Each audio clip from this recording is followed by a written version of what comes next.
नौशरो फिरोज खां ख़बर शामिल कयूं पिया। डिस्ट्रिक्ट रिपोर्टर मोहम्मद हसन सूमरो जी रिपोर्ट मुताबिक़ ज़िले नौशरो फिरोज अंदर बेनज़ीर इनकम सपोर्ट प्रोग्राम जे सेंटरनि ते हलंदड़ किस्त मां फी मुस्तको औरतुनि जे आयल 9,000 रुपयनि जी किस्त तोड़े मासूम ॿारनि लाइ आयल रक़म मां 500 खां 1,000 रुपया कटवटी सरेआम जारी। Agent mafia सरगर्म।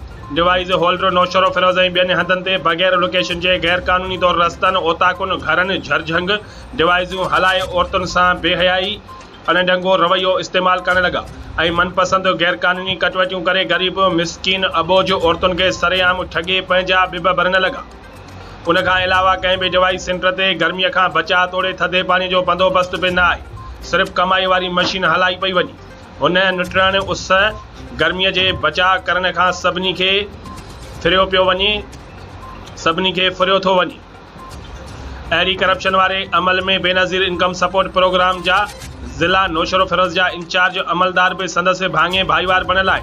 मुतासिरीन पारां वज़ीर आज़म Pakistan, chief justice Pakistan, BISP Pakistan जी चेयरपर्सन शाज़िया अता मरी, FI वज़ीर आला Sindh Syed Murad Ali Shah, chief secretary Sindh, commissioner ऐं DC नौशरो फिरोज खां पुरज़ोर मुतालबो कयो त खुदा तरसी कंदे जल्द एक्शन कंदे अहिड़नि ग़रीब अवाम दुश्मन अनासरनि ख़िलाफ़ कानूनी कार्रवाई अमल में आणे करप्टे भत्ताखोर सरकारी अमलदारनि तोड़े डिवाइस माफ़िया में शामिल सभिनी अनासरनि खे कानून जे चंबे में क़ैद कंदे इबरतनाक सज़ा ॾेई असां ग़रीब मिसकीन माण्हुनि जी अहिड़े कोदे अमल मां जान छॾाए ग़रीबनि जे लाइ ईंदड़ इमदादी रक़म जी सही नमूने विर्छ कराए पूरी किस्त ॾियारे ऐं करप्शन रोकण वारे अमल खे यकीनी बणाए इंसाफ़ जूं समूरियूं इंसानी समाजी तक़ाज़ाऊं पिणु पूरियूं कयूं वञनि।